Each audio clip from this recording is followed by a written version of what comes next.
Volcanoes caused the biggest mass extinction ever, new evidence suggests.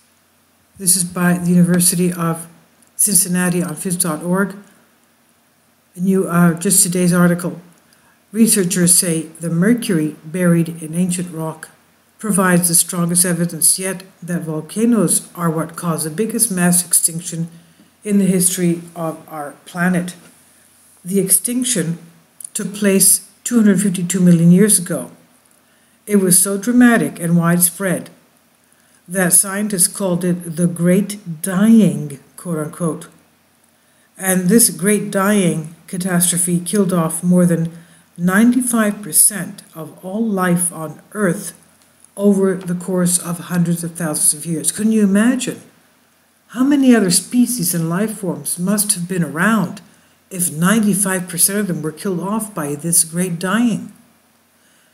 Paleontologists with the University of Cincinnati and the China University of Geosciences said they found a spike in mercury in the geologic record at nearly a dozen sites around the world, which provides persuasive evidence that volcanic eruptions were to blame for this global cataclysm. The study was published in this month's journal Nature Communications. The eruptions ignited vast deposits of coal. Can you imagine coal burning up? Whole mountains of coal. It's unbelievable just to imagine this. Releasing mercury vapor high into the atmosphere. Eventually, it rained down into the marine sediment around the planet, creating an elemental signature of a catastrophe that would herald the age of the dinosaurs. Quote, volcanic activities, including emissions of volcanic gases and combustion of organic matter, released abundant mercury into the surface of the Earth, said lead author John Shen, an associate professor at the China University of Geosciences. This mass extinction, the Great Dying, occurred at what scientists call the Permian-Triassic boundary. The mass extinction killed off much of the terrestrial and marine life before the rise of the dinosaurs. Some were prehistoric monsters in their own right, such as the ferocious gorgonopsids that looked like a cross between a saber-toothed tiger and a Komodo dragon. The eruptions occurred in a volcanic system called the Siberian Traps in what is now central Russia. Many of the eruptions occurred not in cone-shaped volcanoes, but through gaping fissures in the ground. The eruptions were frequent and long-lasting, and their fury spanned a period of hundreds of thousands of years. Typically, when you have large explosive volcanic eruptions, a lot of mercury is released into the atmosphere, said Thomas Allego, professor of geology in UC's McMicken College of Arts and Sciences. Allego said mercury is a relatively new indicator for researchers. It has become a hot topic for investigating volcanic influences on major events in Earth's history. Researchers use the sharp, fossilized teeth of lamprey-like creatures called conodonts to date the rock in which the mercury was deposited. Like most other creatures on the planet, conodonts were decimated by this catastrophe. The eruptions propelled as much as 3 million cubic kilometers of ash high into the air over this extended period. To put that in perspective, the 1980 eruption of Mount St. Helens volcano in Washington sent just 1 cubic kilometer of ash into the atmosphere, even though ash fell on car windshields as far away as Oklahoma.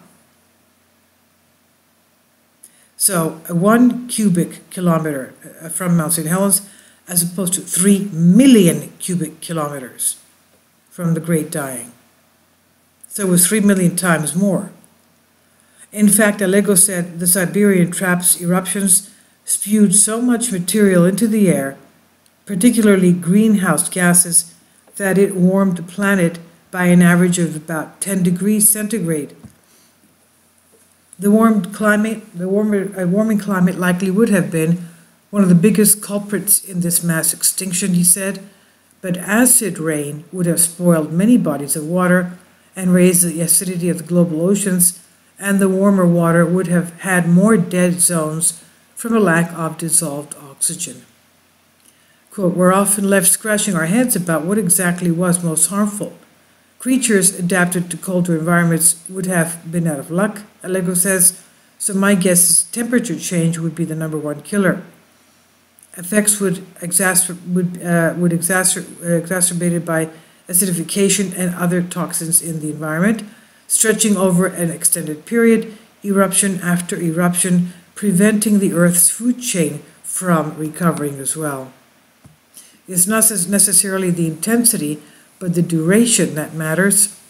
Allego said the longer this went on, the more pressure was placed on the environment. Likewise, the Earth was slow to recover from the disaster because the ongoing disturbances continued to wipe out biodiversity. Earth has witnessed 5 known mass extinctions over its 4.5 billion years.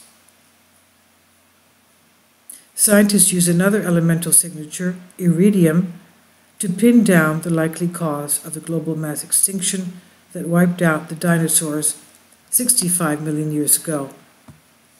They believe an enormous meteor struck what is now the Yucatan Peninsula in Mexico.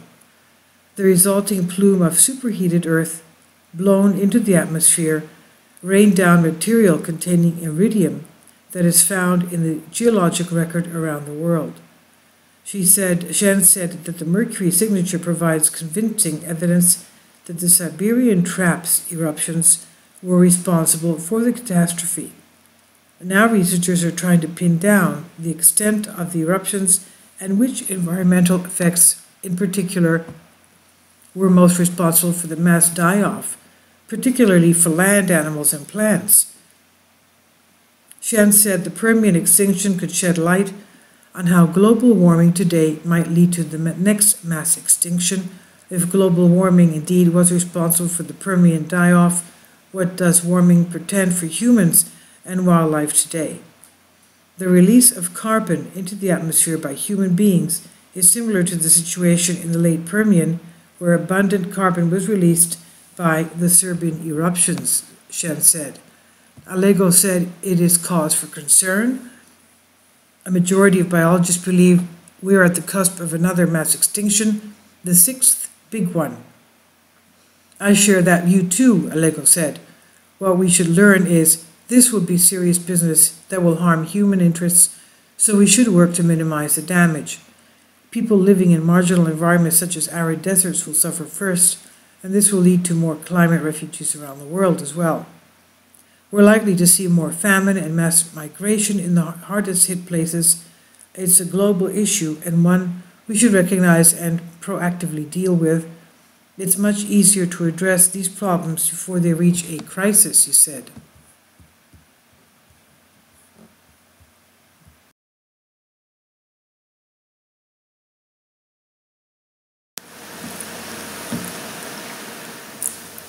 If you'd like to join me on my Patreon account, you will hear content not covered by mainstream media. These riveting stories will be based on my research, and I will state my opinions and give my personal insight on diverse and controversial subjects and world events not covered by mainstream media, and not supported by YouTube guidelines. So whatever I have on my Patreon, most of those will not be on my YouTube channel. Please consider becoming a member today. More of the most significant and important videos will be on my Patreon channel. Your support helps me to continue my research and keeps this YouTube channel alive. And we depend on your support, your generous charity, because we help economically challenged families here in Athens, Greece, in Kapota, and we also help the young generation with university tuition and the community around our church. Thank you.